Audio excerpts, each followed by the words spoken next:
આજ તો આ નાના છોકરાએ નક્કી કરી નાખ્યું રાજુલામાં બધો કચરો કાઢી નાખો. તો પડી ગયું સવારને વાગી જતા સવારના 10 અને આ છે આપણો 19મો મિની બ્લોગ. હજી સુધીમાં તમે સબસ્ક્રાઈબ કે ફોલો ન કર્યું તો જઈને ફટાફટ આઈડીમાં જઈને કરી આવજો.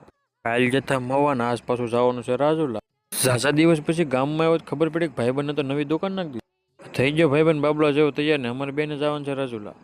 મારું લીવર ને ગાડી ચડાવી સીધી હાઈવે માંથી. ત્યાંથી થોડુંક એવું લીવર માર્યું તે આવી ગયું સીધું પીપાવા પોટ. પીપાવા પોટથી સીધા પોગી ગયા મામલતદારમાં. થોડાક રાજુલાની બહાર નીકળ્યા તો ભાઈ આપણને જોરદાર ટ્રાફિક નડી ગયું.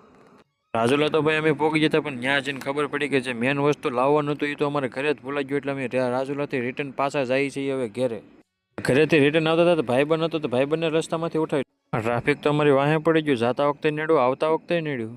મારી ગાડીમાંથી મને ઉતારી દીધો. મને કે તું હવે અહીંથી હાલીને વયો જા કેમ કે મારા ભાઈબંધને એક મૂકવા જવાનું. ફાઇનલી 2 ધક્કા ખાઈને પોગી ગયા સીધા મામલતદારને કામ શરૂ. નાના છોકરાએ નક્કી કરી નાખ્યો કે રાજુલામાં જેટલો